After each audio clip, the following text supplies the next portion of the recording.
갑자기 스피커가 하나가 나가가지고 늦어졌습니다. 예배가. 자, 지난 주와 설교 본문은 같은 내용이죠, 그렇죠? 같은 내용인데 오늘은 조금 더 깊이 다루려고 합니다. 알다시피 본문은 예수께서 산에 올라 당신님의 하나님 되신 영광을 제자들 앞에 나타내 보이신 사건이죠. 그러나 이 사건은 예수 그리스도의 신성의 영광을 외적으로 나타내 보이신 사건이라는 것보다, 물론 그런 의미도 있지만 그것보다는 그 내용적인 면에서 더 크고 중요한 것이 있는데 우리는 그것을 쉽게 놓칩니다. 본문에서 이제 예수님의 변화된 모습 옆에 모세와 엘리야가 등장해요. 그렇죠? 이를 본 베드로가 여기에 초막셋을 짓겠다고 얘기를 합니다. 베드로는 지금 자기가 무슨 말을 하는지도 몰라요. 놀래가지고. 그리고 하늘로부터 이는 내 사랑하는 아들이요 내 기뻐하는 자니 너희는 그의 말을 들으라는 음성이 들리시죠.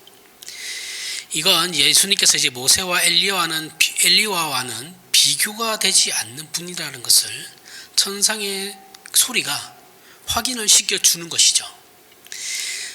굳이 그 둘이가 나타난 이유와 그리고 예수님께서 같이 세 분이 있는데 굳이 하늘에서 목소리가 들려가지고 예수님을 지목하시면서 이는 내 사랑하는 아들이요 내 기뻐하는 자니 너희는 그의 말을 들으라 라고 한다라는 것은 이 두 사람이 지금 모세와 엘리야가 중요한 게 아니고 예수 그리스도 이 분이 중요하다라는 것을 굳이 가르쳐 주시는 거죠. 그렇죠? 그러다가 이제 제자들이 눈을 들어서 보니까 이제 모세하고 엘리야는 사라지고 없어졌습니다.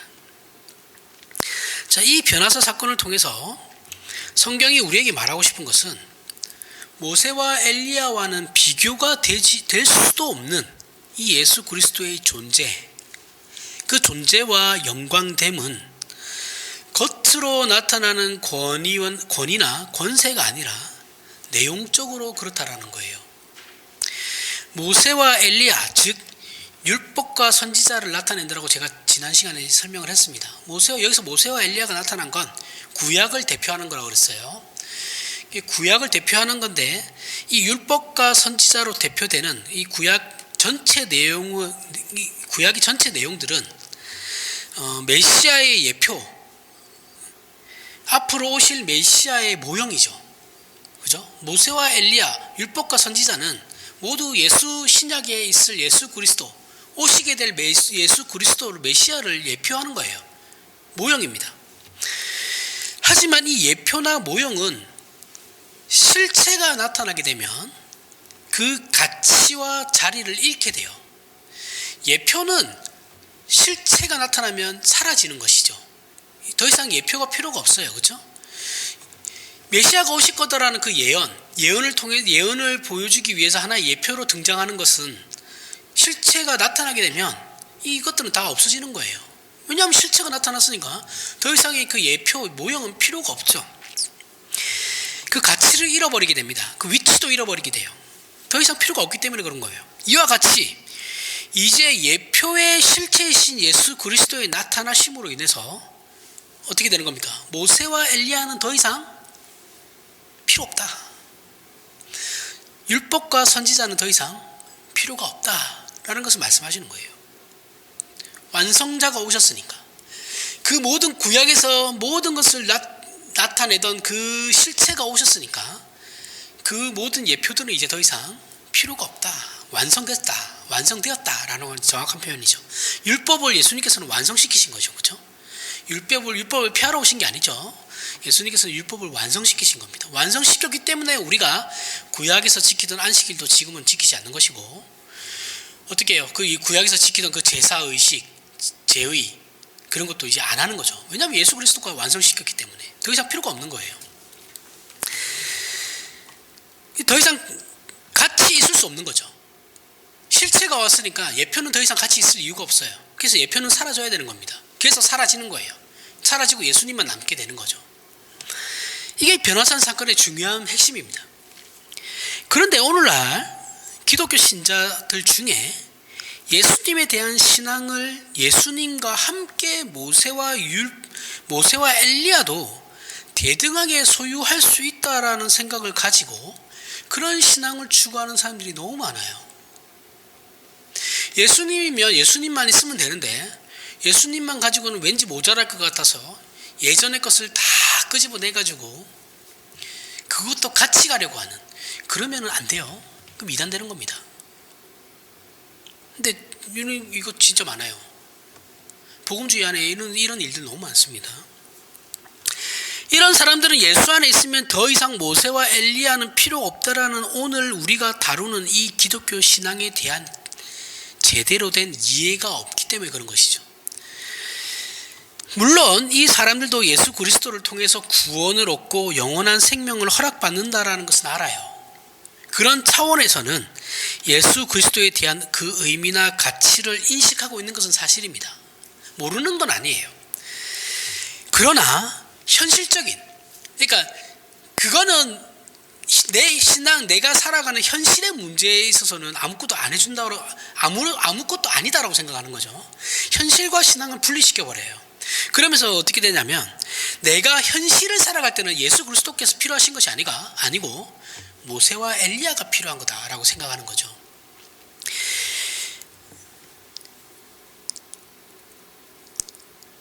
그런 차원에서 현실의 문제에 우리가 어떤 어려움에 부딪혔을 때 우리는 모세를 부르고 있고 엘리야를 부르고 있죠. 사실 우리 또한 이들과 별반 다르지 않습니다. 그죠? 이렇게 생각하는 사람들과 우리가 별로 다르지 않아요. 우리도 우리의 인생에서 건너야 하는 바다가 나타났을 때 막막하죠. 그죠? 막막한 상황에 처했을 때 이걸 어떻게 해결해야 되나? 저 바다를 어떻게 건너야 되나? 먹을 것이 없을 때, 어려움이 처했을 때, 내가 궁핍할 때, 만나가 필요할 때 우리가 모세를 불러요. 우리 또한 대적을 무너뜨리기 위해서 갈멜산 전투를 승리로 이끈 엘리야를 우리도 지금도 부르고 있습니다. 이것이 우리 신앙의 현실이라는 거예요. 하지만 모세와 엘리야의 존재는 예수 그리스도 안에서 모두 함몰되어 있는 거예요. 구약의 모세나 엘리야로 표현되었거나 행하여진 모든 일들은 전부 예수 그리스도를 안에 있는 것입니다. 어차피 모세와 엘리야도 예수 그리스도를 목표하고 있었던 것이고 그렇게 우리에게 소개가 되고 있던 존재들이에요. 사실은 구약 전체가 예수 그리스도를 목표로 하고 있는 것인데 우리가 그것을 늘 놓치죠. 그러면서 우리는 구약에서 하나님께서 베푸신 그 기적, 어떠한 특정한 선지자를 통해서 일으켰던 그 기적들을 바라고 있잖아요. 그렇죠?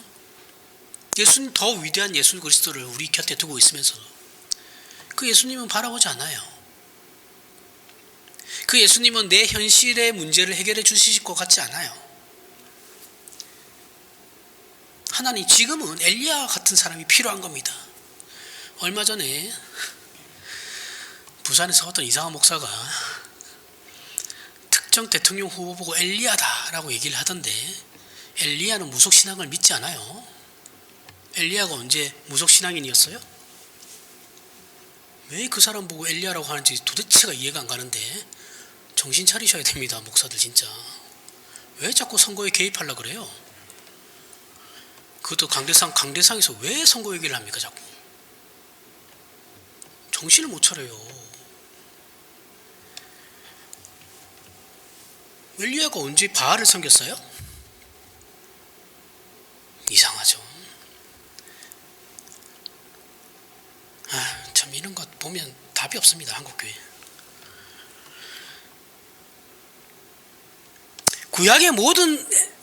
구약에 나타나는 모든 예언, 모든 율법, 뭐가 됐든 모세와 엘리야 이렇게 표현되거나 행하여진 모든 일들은 전부 예수 그리스도 안에 있는 겁니다. 지금은 완성된 거예요. 어차피 모세와 엘리야도 예수 그리스도를 목표로 하고 있었던 것이죠. 에베소서 1장을 보면 이런 예수 그리스도의 가치, 신자들은 그분에 대해 무엇을 기대해야 되는지, 그리고 하나님께서 우리에게 허락하신 구원의 의미가 무엇인지에 대해 폭넓은 설명이 나오죠. 에베소서 1장 3절에서 6절 찬송하리로다 하나님 곧 우리 주 예수 그리스도의 하나님께서 아버지께서 그리스도 안에서 하늘에 속한 모든 신령한 복을 우리에게 주시되 곧 창세전에 그리스도 안에서 우리를 택하사 우리로 사랑 안에서 그 앞에 거룩하고 흠이 없게 하시려고 그 기쁘신 뜻대로 우리를 예정하사 예수 그리스도로 말미암아 자기의 아들들이 되게 하셨으니 이는 그가 사랑하시는 자 안에서 우리에게 거저 주시는 바 그의 은혜의 영광을 찬송하게 하려 하는 것이라. 여기에 바울은 예수 그리스도는 하나님께서 계획하셨고 목적하신 모든 일의 내용이고 방법이라고 설명을 하고 있어요. 하나님께서는 우리를 하나님 앞에 거룩하고 흠이 없는 자로 세우려고 계획하시고 목적하셨습니다. 그 일의 시작부터 그리스도께서 등장하시는 거죠. 3절에서 5절 찬송하리라도 하나님 곧 우리 주 예수 그리스도의 아버지께서 그리스도 안에서 하늘에 속한 모든 신령한 복을 우리에게 주시되 곧 창세전에 그리스도 안에서 우리를 택하사 우리로 사랑 안에서 그 앞에 거룩하고 흠이 없게 하시라고 그 기쁘신 뜻대로 우리를 예정하사 예수 그리스도로 말미암아 자기의 아들들이 되게 하셨으니. 자, 시작에 있어서나 내용에 있어서나 결과에 있어서나 예수 그리스도는 우리 신자들에게 있어서는 유일한 방법이며 또 내용으로 등장하는 겁니다. 예수 그리스도도 있지만 모세와 엘리야도 있어야 됩니다가 아니에요. 그죠? 예수 그리스도만 있으면 되는 겁니다. 충분해요. 그러나 우리에게 예수님은 과거에만 필요했던 존재라고 생각하는 거예요.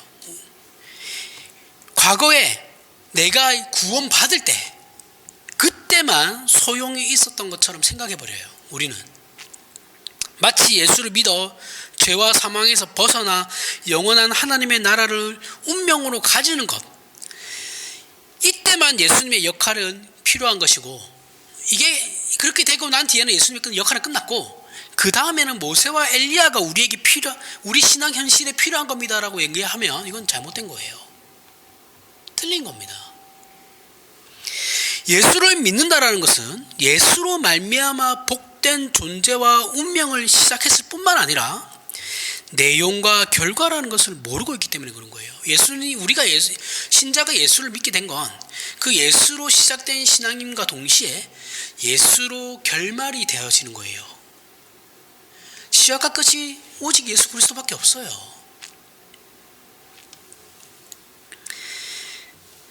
이걸 몰라요. 그러니까 계속 우리는 어떻게 합니까? 힘을 달라 그래요. 힘을. 하나님, 지금 세상에는 힘이 있어야 됩니다. 지금 세상의 힘이 뭐예요? 돈이죠. 돈을 주셔야지 뭐든지 할 수 있는 겁니다. 하나님, 우리의 적들을 없애야 됩니다. 없애기 위해서 우리에게는 엘리야가 필요해요. 하나님, 엘리야 같은 능력을 주십시오. 우리에게는 엘리야 같은 능력이 필요 없어요.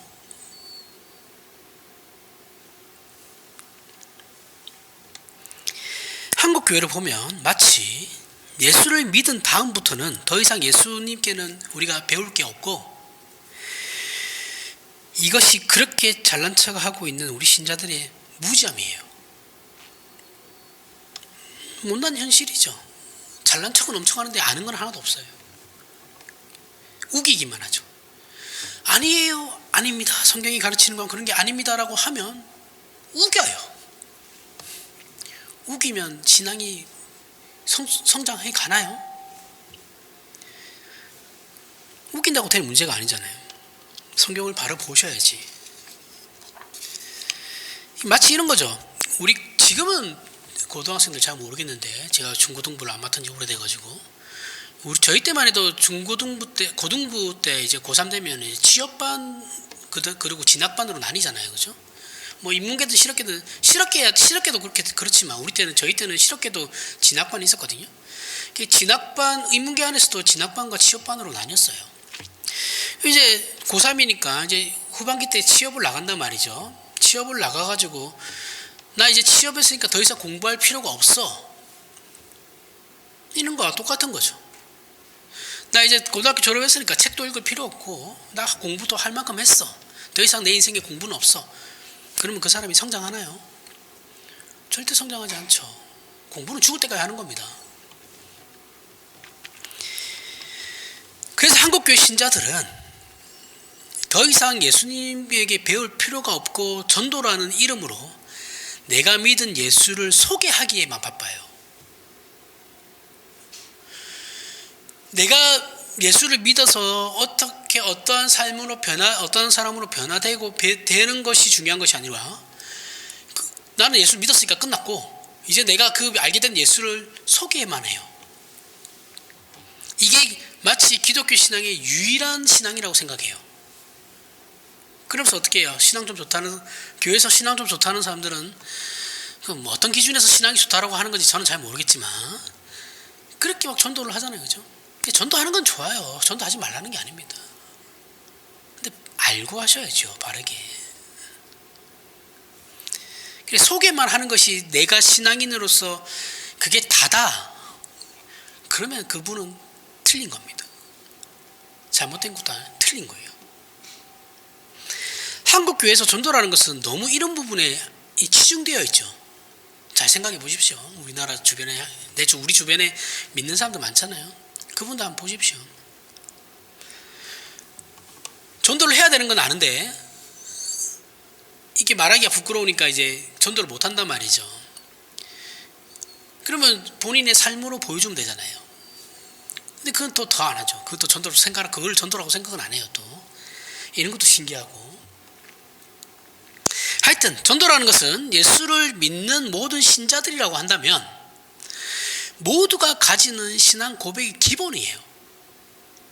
내가 꼭 가서 예수 믿으십시오 이렇게 하는 것이 전도가 아니고 우리의 삶 자체가 세상 사람들에게는 전도가 되어야 된다는 거예요.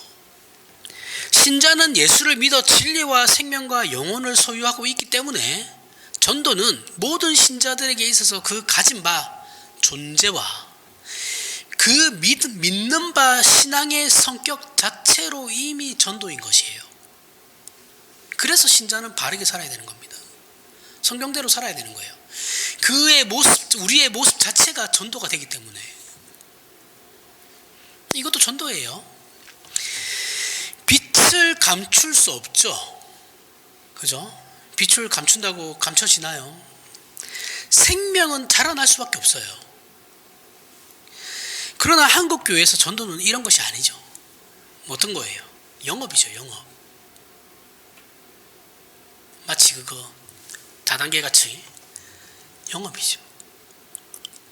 내가 조금 더 많이 데리고 가면 조금 더 많은 복을 받으니까 다이아몬드 달고 싶은 거잖아요.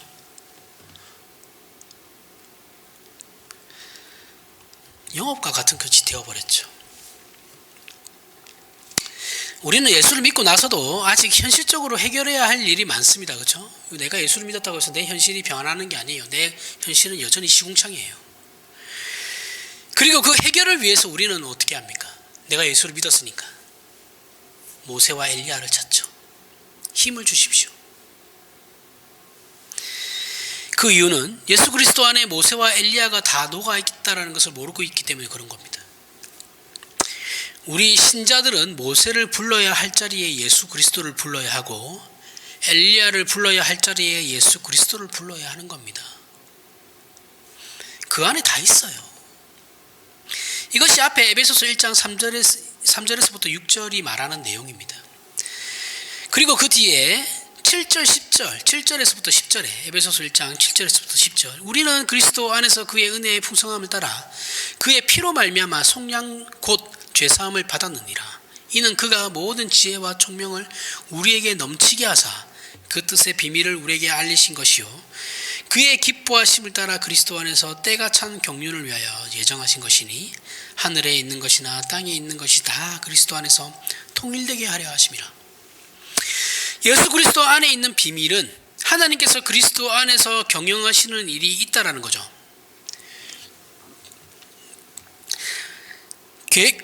계획하시고 이루시는 일, 그래서 지금 경영하시는 일이 예수 그리스도 안에서 있다라는 겁니다. 그게 뭐냐면 모든 만물이 그리스도 안에서 통일되게 하시는 것이라고 합니다. 그리스도 안에서 통일이란 죄와 사망이 주장하고 힘을 쓰며 부패시키는 이 모든 세상의 죄악된 질서들을 하나님의 통치로 회복시키는 것을 말하는 겁니다. 이것이 하나님께서 그리스도 안에서 지금 하고 계시는 일이에요. 우리 신자들이 필요로 하는 모든 일들은 전부 예수 그리스도 안에서 찾고 묻고 확인해야 되는 것들입니다. 그런데 우리는 그렇게 하지 않아요. 그래서 하나님께서 지금도 예수 그리스도 안에서 하고 계신 일을 우리는 하나님의 자녀라고 하면서도 모릅니다. 지금 하나님께서 예수 그리스도 안에서 하고 계신 예수 그리스도의 사역을 성경은 이렇게 설명하고 있거든요. 에베소서 1장 15절부터 23절에 이로 말미암아 주 예수 안에서 너희 믿음과 모든 성도를 향한 사랑을 나도 듣고 내가 기도할 때 기억하며 너희로 말미암아 감사하기를 그치지 아니하고 우리 주 예수 그리스도의 하나님 영광의 아버지께서 지혜와 계시의 영을 너희에게 주사 하나님을 알게 하시고 너희 마음의 눈을 밝히사 그의 부르심의 소망이 무엇이며 성도 안에서 그 기업의 영광의 풍성함이 무엇이며 그의 힘의 위력으로 역사하심을 따라 믿는 우리에게 베푸신 능력의 지극히 크심이 어떠한 것을 너희로 알게 하시기를 구하노라. 그의 능력이 그리스도 안에서 역사하사 죽은 자들 가운데서 다시 살리시고 하늘에서 자기의 오른편에 앉히사 모든 통치와 권세와 능력과 주권과 이 세상뿐 아니라 오는 세상에 일컫는 모든 이름 위에 뛰어나게 하시고 또 만물을 그의 발 아래 복종하게 하시고 그를 만물 위에 교회의 머리로 삼으셨느니라. 교회는 그의 몸이니 만물 안에서 만물을 충만하게 하시는 이의 충만함이니라. 이 말씀은 하나님이 어떤 분인지 너희가 알기 원하고 하나님이 예수 그리스도 안에서 지금 너희에게 무엇을 하려고 하는지 너희가 알기를 원한다라는 내용이에요. 바울의 이 말만 보면 가서 일하라는 것이 아니죠, 그렇죠? 부르심의 소망이 무엇이고 성도 안에서 그 기업의 영광의 풍성함이 무엇이며 그의 힘의 위력으로 역사하심을 따라 믿는 우리에게 베푸신 능력의 지극히 크심이 어떠한 것을 너희가 알기를 원한다. 예수 그리스도의 십자가를 통해 이미 행하여 준 구원에 대한 것이 아닌 하나님께서 구원 얻은 너희에게 무엇을 하시려는지를 봐라 라는 거죠. 이 지금 구원 얻은 자들에게 하는 말이에요. 바울이 지금 하는 말은 교회에다가 하는 얘기니까, 그죠? 불신자들에게 하는 말이 아니에요. 이미 신자된 자들에게 하는 말이에요. 너희 이제 구원 얻었으니까 그 다음에 하나님께서 구원 얻은 너희에게 어떤 일을 하려고 하시는지를 봐라라는 거예요. 알라라는 거예요. 근데 우리는 그거는 관심 없죠. 우리는 이런 말을 한 거 보니까 이때 당시에도 우리 지금과 별반 다르지 않았다는 거죠. 이때 당시의 교인들도 그것이 바로 뭐예요? 너희의 눈을 밝히사, 앞에서도 얘기했지만 그의 부르심의 소망, 성도 안에서 그 기업의 영광의 풍성함, 이것을 알아라, 알기를 원한다 라고 바울은 얘기하고 있는 겁니다. 예수님의 사역이 십자가로 끝난 것이 아니라, 십자가로만 끝난 것이 아니고 하나님께서 지금 하시는 일, 지금 우리에게 하시는 일, 이루시려는 목적이 있다라는 말씀이죠. 그냥 구원만 받아도 끝나는 것이 아니고 하나님께서는 구원받은 하나님의 자녀들에게 그 다음에 이루시려고 하는 일들이 있다는 거예요. 목적이 있다고. 그래서 하나님께서 우리를 죄와 사망에서 꺼내기 위해서 예수님을 십자가에 매다신 것처럼 이제 우리에게 목적하시는 그 일을 위해서 이번에는 어떻게 하셨다고요? 예수 그리스도를 우리의 머리로 주셨다고요. 이해가 가세요? 이거 이해 드셔야 됩니다. 예수 그리스도의 십자가에서 죽으심은 우리를 구원하기 위함이신 거고, 예수 그리스도를 교회의 머리로 두신 것은 뭐예요? 우리가 구원받은 다음에 문제인 것이죠. 그냥 구원받고 난 뒤에 그냥 내버려 두시는 것이 아니고 예수 그리스도를 우리의 머리로 주셨다고요. 우리는 어떻게 해요? 그 머리를 따라가야 되는 거죠. 머리의 명령을 받아야 되는 겁니다. 이렇게 하나님께서 우리를 위해 여전히 그 아들을 지금도 아낌없이 주시고 계시죠. 그죠? 그리고 그 예수님은 우리의 못남을 십자가로 한 방에 끝난 죄의 문제는 끝나지만 여전히 남아있는 우리의 못남들이 있죠. 그렇죠? 이 못남들을 하나님께 중재하는 거, 중보하시는 겁니다. 계속해서 하나님 예수님이 일하고 계시는 거예요. 이것이 에베소서 1장의 지금 내용들이에요. 우리의 머리 대신 예수 그리스도이십니다. 신약시대에서 교회라는 건 뭡니까? 교회는 하나님의 자녀로 부름받은 모든 신자들이 예수 그리스도와 연합되었다는 것을 강조하는 측면에서 부르는 호칭이죠. 우리는 보통 성자, 신자, 하나님의 백성, 하나님의 자녀 이런 식으로 부르지만 하나님께서 당신님의 자녀들의 운명과 영광된 완성을 위해 예수 그리스도와 함께 묶어 운명 공동체를 만들어 놓은 상태를 말할 때는 교회라고 합니다. 이렇게 교회란 예수 그리스도의 몸으로 부름받은 모든 하나님의 자녀들을 말하는 것이죠. 이 일에 그리스도께서 십자가를 지신 것 같이 지금 우리의 머리 대심으로 우리를 위하여 여전히 일하고 계시다라는 거예요. 놀고 계시는 게 아니에요. 지금도 일하고 계신다고요. 그래서 우리는 우리의 현실에서 일어나는 모든 일들을 우리의 머리 대신 예수 그리스도 안에서 배우고 해결하며 채워나가야 하는 것입니다. 모세와 엘리야가 필요한 것이 아니고. 에베소서 3장 14절부터 19절에 이러므로 내가 하늘과 땅에 있는 각 족속에게 이름을 주신 아버지 앞에 무릎을 꿇고 비나니 그의 영광의 풍성함을 따라 그의 성령으로 말미암아 너희 속사람을 능력으로 강건하게 하시오며 믿음으로 말미암아 그리스도께서 너희 마음에 계시게 하시옵고 너희가 사랑 가운데서 뿌리가 박히고 터가 굳어져서 능히 모든 성도와 함께 지식에 넘치는 그리스도의 사랑을 알고 그 너비와 길이와 높이와 깊이가 어떠함을 깨달아 하나님의 모든 충만하신 것으로 너희에게 충만하게 하시기를 구하노라. 하나님의 모든 충만하신 것으로 충만하게 되는 일, 이 일이 예수 안에서 요구되고 있고 또 허락되어 있다라는 겁니다. 이것을 모르면 우리에게 예수님은 단순히 십자가를 지신 것에서 끝나요. 끝납니다. 그러면서 뭐래요? 사순절이라고 고난주간이라고 되면 질질 짜고 그냥 끝나죠. 그게 아니다라는 거예요. 구원은 받았지만 살아갈 현실이 신앙적으로 만만치 않게 느껴지는 거죠. 그러니 모세와 엘리야를 찾는 거예요. 예수님은 우리 구원시켜줬으니까 이제 끝났고 내가 이 현실을 살아갈 때는 힘이 필요한 거니까 모세와 엘리야를 찾아요. 이러면 우리는 기독교 신앙의 핵심을 놓치고 있는 겁니다. 내 신앙을 돌아보셔야 돼요.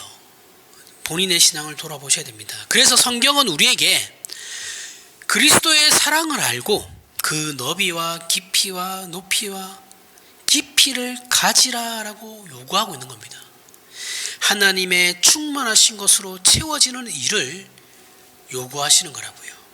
그리스도의 장성한 분량이 충만한 데까지 이르는 그의 일을 요구하시는 거라고요. 우리가 힘을 가지는 걸 세상적으로 성공하는 거에 그런 걸 요구하시는 것이 아니고 그건 내가 원하는 거죠. 내 욕심이, 내 욕망이 갈망하는 거고 하나님께서 우리에게 요구하시는 것은 하나님의 충만하신 것으로 충만하게 되는 거예요. 이것을 에베소서 3장 20절에서부터 21절에 이렇게 또 덧붙이죠. 우리 가운데서 역사하시는 능력대로 우리가 구하거나 생각하는 모든 것에 더 넘치도록 능히 하실 이에게 교회 안에서와 그리스도 예수 안에서 영광이 대대로 영원 무궁하리기를 원하노라. 아멘. 자, 우리에게 예수님이 필요한 이유를 아시겠습니까? 문제를 해결하는 것에만 예수님이 필요한 것이 아니고 먹고 사는 이 일에만 예수님을 부를 것이 아니다라는 거예요. 우리를 불러 영원한 나라를 목적하시는 하나님께서 예수 그리스도 안에서 우리에게 채우시라는 것을 위하여 우리 신자들은 언제나 예수 그리스도의 필요성을 인식하고 있어야 된다라는 겁니다. 우리가 살아가면서 늘 언제나 예수 그리스도의 필요성을 느껴야 된다라는 거예요. 그럼 우리 안에 무엇을 채우시려는 겁니까? 저와 여러분들 죄에서 구원하셔가지고 어떻게 하시려고 하는 거예요? 그래서 잘 먹고 잘 살게 하는 게 하나님의 목표입니까? 아니에요. 그죠? 그렇게 수준 낮지 않아요. 그리스도의 사랑의 너비와 길이와 높이와 깊이를 깨닫게 해요. 그리고 그렇게 채워 가시려는 것이 하나님의 목적이죠. 수단은 필요 없고 목적만 바라는 거면 무속이 가장 성능은 좋아요. 가성비는 좋습니다. 제가 저번에 한번 얘기했는데 무속은 윤리가 없다 그랬죠. 무속의 무서움은 과정에 윤리성이 필요가 없어요. 목적만 이루면 되는 거거든요. 그러니까 무속 신앙을 심하게 의지하시는 분들은 도덕성이 결여되어 있어요. 그냥 상관없어요. 사람이 죽든 말든 그런 거 신경 안 써요. 내 목적만 채워지면 되는 거니까. 그게 무속신앙의 특징입니다. 그래서 무속신앙이 지금도 천대받는 거예요.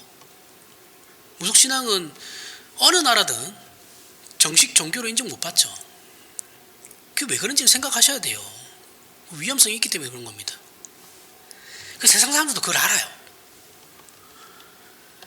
그런데 그거 전보고 앉아있으니 예수님이 참 좋아하겠습니다.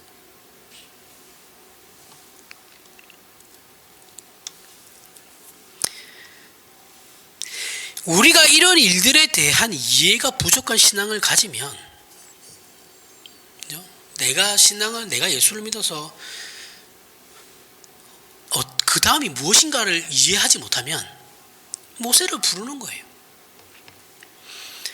바다를 건너야 하고 만나를 달라고 해야 되기 때문에 그런 것이죠. 그리고 엘리야도 불러야 합니다. 그렇죠? 나를 괴롭히는 사람들 다 물리쳐야 되니까. 이게 신비주의가 그래서 무서운 거죠.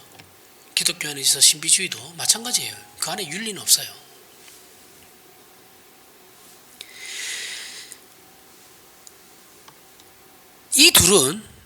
하지만 이 둘은 예표입니다. 예표. 그죠? 모세와 엘리야는 그냥 예표일 뿐이에요. 모형이에요. 그림자예요.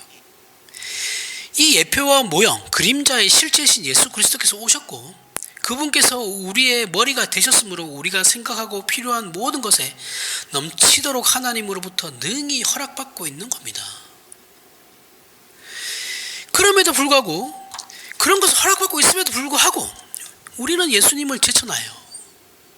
생각하지 않아요. 예수님이 가르치신 거 가지고 이 세상을 어떻게 삽니까? 못 살아요. 자기가 신앙을 제대로 이해 못해가지고 못 사는 겁니다. 제가 얘기했죠. 바보로 살라는 게 아니에요. 그죠? 분별력이라는 건 바보가 되라는 게 아니에요. 죄를 멀리하라는 거죠. 이래도 흥 저래도 흥이라는 게 아니라 그랬어요. 싸울 땐 싸워야 됩니다. 기독교인들이 왜 싸울 때는 안 싸워요? 비겁해요. 그런 건 비겁한 겁니다. 싸울 때는 싸우는 겁니다.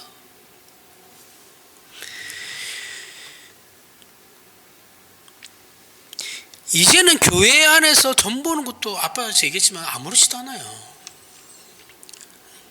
재미로 봤대요.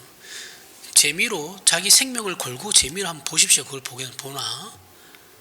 생명을 걸고 봐야 되는 거예요. 신점 같은 경우는 더 심하죠. 접신하는 거잖아요. 그죠? 신자가 신점 보고 왔다고 자랑하고 있어. 역술인한테 본 게 아니고 나는 신점 본 거야 이거. 그 사람은 직분을 주면 안 돼요. 권사들이 그러고 있으니. 예수 그리스도가 누군지를 모르는 거죠. 모르는 겁니다. 현실에서 예수 그리스도와 함께 사는 삶이 무엇인지를 몰라요. 어떻게 살아야 하는지를 몰라요. 살아본 적이 없으니까요. 가르침 받은 적도 없고 그냥 교회 생활 열심히 하면 신앙 좋다라고 했으니까 교회는 안 빠지죠. 안 빠지고 열심히 합니다. 근데 삶은 개판이에요. 살아본 적이 없으니까. 그렇게 가르치신 적도 없으니까. 그리스도 안에서 내가 무엇을 배우고 무엇이 의도되어 있는지를 모르니까 이런 말들을 하고 이런 행동들을 하고 점이나 보러 다니는 겁니다. 우리 신자들의 신앙 현실이 과거에 내가 구원 얻을 당시의 예수, 그 십자가를 지신 예수로만 그 감격과 확인이 끝나버리면, 우리 신앙의 감격과 확인이 끝나버리면 그 신자는 미안한데 죽는 그 순간까지 만족하는 신앙생활을 절대 할 수 없어요. 지금 현실의 예수 그리스도가 내 필요성을 내가 느끼지 못하고 구원받은 것으로 내 신앙의 확인이 끝나고 감격이 끝나버리면 지금의 신자인 나는 내가 신앙생활을 하면서 만족감을 느낄 수가 없어요. 어떻게 느낄 거예요? 그리스도의 장성한 분량이 충만한 데까지 이르는 데까지 가야 되는 건데, 그 안에서 우리가 신자됨을 확인하는 건데, 그게 없는데 어떻게 만족함을 느낄 거예요? 하나님의 충만하심을 우리 안에 채워가야 하는데 그게 없는데 어떻게 느낄 거냐고요. 기도만 열심히 하면 됩니까? 안 돼요.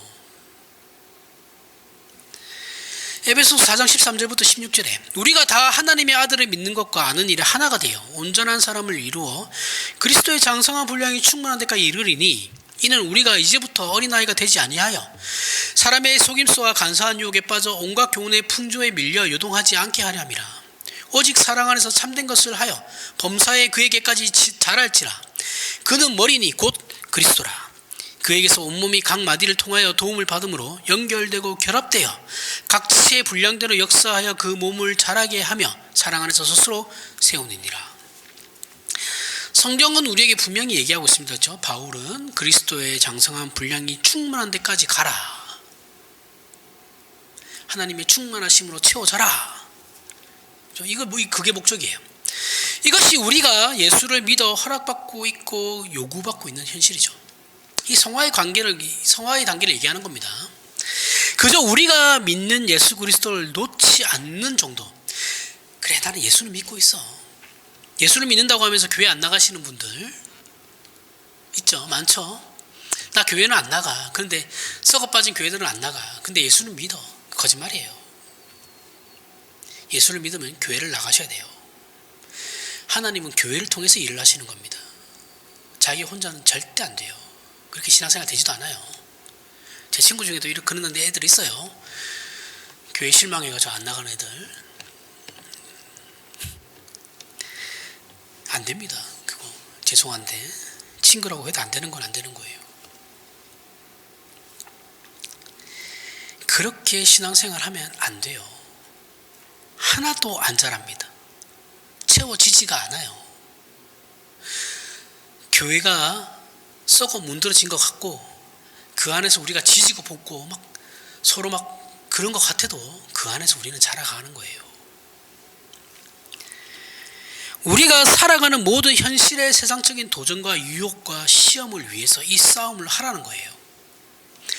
그것이 우리에게 가장 좋은 방법이기 때문에 그런 것입니다. 그러나 우리는 모든 고통과 유혹과 시험과 위험을 물리쳐달라는 그 싸움밖에는 할 줄 몰라요. 하나님, 쟤들 다 없어주세요. 저들 다 없어주십시오. 그 기도밖에 하지 모른다고요. 그게 아니고 만물이 그리스도 안에서 통일되게 하는 일에 내가 쓰임을 받는 겁니다. 하나님께서 하시는 일이 뭐라고요? 그리스도 안에서 통일되게 하는 것. 만물이. 거기에 우리 신자들이 쓰임을 받는 것이라고요. 여기에 신자된 가치와 훈련이 동시에 일어나는 겁니다. 그 현실이 있는 거예요. 만물이 하나님의 통치 아래로 회복되는 일을 위하여 내가 부름을 받은 것이고, 그죠? 이게 우리의 사명이에요. 목사만 있는 게 아니에요. 모든 성도들은 다 그래요. 똑같습니다. 똑같은 사명을 받고 있어요. 내가 그래서 거기에 내가 부름 받은 것이고, 그 일에 쓰임을 받음으로써 내가 그리스도의 장성한 분량이 충만한 데까지 가야만 하는 훈련을 받고, 훈련을 받으면서 그 안에서 채워지는 일이 동시에 일어나는 거라고요. 근데 그런 거 없이 나 혼자 집에서 멍하니 예수만 믿고 있다고 하면서 하면 그게 채워지나요? 절대 안 채워집니다. 절대 안 돼요. 하지만 우리는 이 일들을 거부하며 외면해요. 그죠? 그러면서 기껏 예수를 믿어 기대한다라는 것이 고통을 면하게 해달라고, 그것밖에 없어요. 언제나 그렇습니다. 언제나 그래요. 언제나. 하지만 이건 아닙니다. 아무 일도 일어나지 않고 발생한 평화, 아무런 문제나 갈등이 발생하지 않아 얻어진 평안, 그러한 것들을 달라고 하는 것은 생각 없는 인생을 살게 해달라는 거잖아요. 그죠? 생각 없이 사는 사람들 있잖아요. 머리에 꼭 꽂고 막 돌아다니는 사람들. 지금이야 이런 사람들은 다 병원에 있지만 옛날에 동네마다 있었잖아요. 그죠? 정신 나사 하나 빼놓고 다니는 사람들이 있었잖아요. 그때 그렇다고 해서 그 사람들 동네에서 막 핍박하지 않았어요. 그렇죠? 그때 당시에는 다 이렇게 같이 살았어요. 근데 그게 어느 순간부터 그런 사람들 병원에 가다 놓죠. 이것도 한번 생각해 봐야 될 문제입니다.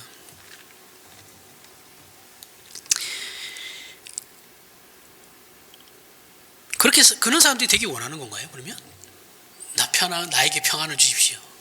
아무 일도 일어나지 않는 평안을 달라고 하는 것. 이건 하나님의 형상적 존재인 인간이 구할 게 아니죠. 그죠? 그럼에도 불구하고 우리는 이런 것을 구하고 있다라는 거죠. 어리석다라는 겁니다. 골로새서 1장 15절부터 20절에 그는 보이지 아니하는 하나님의 형상이시요 모든 피조물보다 먼저 나신 이시니 만물이 그에게서 창조되되 하늘과 땅에서 보이는 것들과 보이지 않는 것들과 혹은 왕권들이나 주권들이나 통치자들이나 권세들이나 만물이 다 그로 말미암아 그를 위하여 창조되었고 또한 그가 만물보다 먼저 계시고 만물이 그 안에 함께 섰느니라. 그는 몸인 교회의 머리시라. 그가 근본이시요 죽은 자들 가운데서 먼저 나신 이시니 이는 친히 만물의 으뜸이 되려 하심이요 아버지께서는 모든 충만으로 예수 안에 거하게 하시고 그의 십자가의 피로 화평을 이루사 만물 곧 땅에 있는 것들이나 하늘에 있는 것들이 그로 말미암아 자기와 화목하게 되기를 기뻐하심이라. 하나님의 모든 충만하심이 예수 그리스도 안에 있고 예수께서는 그 충만으로 모든 만물을 회복시키시며 하나님과 화목하게 하고 통일되게 하기 위하여 십자가를 지셨으며 이제는 교회의 머리가 되셨습니다. 이 예수님을 내가 지금도 찾고 있는지를 우리 스스로 확인하셔야 돼요. 예수를 믿는다라는 이 신자의 고백은 십자가를 지신 예수뿐만이 아니라 지금 교회의 머리가 되신 예수로서 인식되어야 하는 거예요. 그래서 매일매일의 삶이 이 예수 그리스도 안에서 채워져가는 하나님의 사람으로 충만을 향하여 가는 그런 나날들이어야 한다는 것을 기대해야 되고 이해해야 하며 그리고 연습해야 되는 겁니다. 교회가 왜 부패하느냐? 예수 그리스도가 교회의 머리 되신다고 하셨는데 그걸 안 믿으니까 그러는 거예요. 그죠? 이거 예수 안 믿는 거죠. 왜 교회 지도자들이 부패하느냐? 실질적으로 이러한 예수 그리스도의 머리 되심을 안 믿는 거예요. 그러니까 지들 마음대로 하는 거예요. 법도 무시하고 편법을 밥 먹듯이 하고 교인들이 밖에 나가서 힘들게 일해가지고 모아놓은 거 교회에다 연보했더니 지들 마음대로 쓰고 지들 나가서 그렇게 일해봤어요?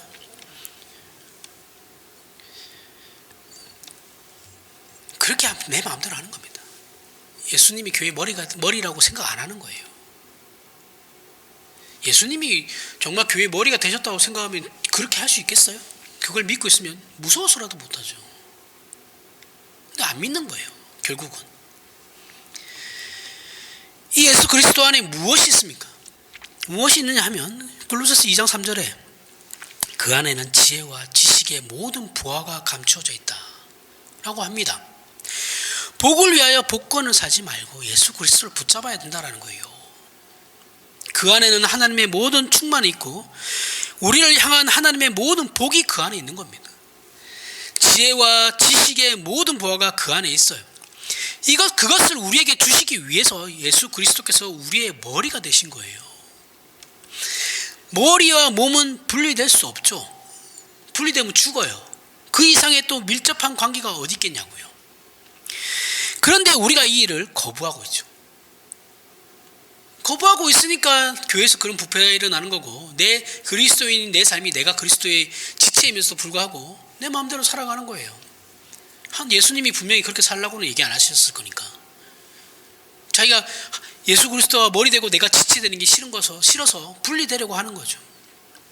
예수 안 믿는 거죠. 그러면서 어떻게 합니까? 모세와 엘리야를 찾아다니죠. 복준다는 데 찾아가죠. 가십시오. 본인 신앙 본인이 알아서 하시는 거니까. 베드로가 초막셋을 짓자고 한 것처럼 말이에요. 우리 마음속에 초막이 몇 개나 있습니까? 우리는 예수 그리스도를 위한 초막 하나만 있으면 되거든요. 근데 베드로 보세요. 베드로는 모세를 위해서도 엘리야를 위해서도, 우리는 또 누구를 위해서 있습니까? 여기에 바로 예수를 믿어 가장 부요한 것을 허락받고 있음에도 불구하고 몰라요. 무엇을 허락받고 있는지, 어떠한 복을 내가 누리고 있는지 모르니까 그토록 가난하고 못나게 살아가는 우리 신자들의 실패죠. 그게 실패의 원인이에요. 몰라요, 그런 걸. 받은 건 무엇인지 모르고 자기가 원하는 것만 달라고 하니까. 우리가 예수를 믿어 단순히 이 세상에서 생존하고 살아남으라고 하나님께서 구원을 허락하신 것이 아니에요. 이 세상이 목적하는 것과는 비교가 안 되는 영원한 영광의 자리를 위해서 하나님께서 우리에게 구원을 허락하신 것입니다. 우리의 구원은 예수님의 십자가로 구원받은 것이 끝이 아니고 하나님께서 예수 그리스도를 우리의 머리로 허락하셔서 우리에게 채우시려는 내용이 있다라는 거예요. 그게 목적이라고요. 우리의 존재는 단지 먹고 사는 것을 걱정해야 되는 존재가 아니고 치열하고 고단한 삶 속에서 우리가 우리 안에서부터 성장함으로 의와 진리에 속하여 모든 착함과 의로움과 진실함으로 하나님의 모든 충만하신 것으로 채워지는 것을 위하여 하루하루 살도록 부름을 받고 보호받으며 인도함을 받고 있다는 것을 이해하시고 알아야 된다는 거죠. 그래서 오직 예수 그리스도만이 우리의 모든 것이고 그 안에서 우리의 모든 필요와 모든 기대와 소원을 뛰어넘는 하나님의 충만하심으로 채워지는 하루하루가 되시길 바랍니다. 기도하겠습니다. 하나님 아버지, 은혜를 감사합니다. 이제 우리 마음속에 우리 주 예수 그리스도 이외에 다른 것을 내어쫓고 그리스도 안에서만 발견되려는 참된 신자의 신앙의 각오와 이해와 분별과 그리고 순종과 승리가 있게 하여 주시옵소서. 주를 믿는다는 고백이 가지는 이 엄청난 축복들에 대하여 우리가 깨우치게 하시고 하나님의 모든 것으로 채워진 신자된 기쁨들을 누리는 앞으로의 우리의 인생이 되게 하여 주시옵소서. 감사합니다. 예수님 이름으로 기도합니다. 아멘.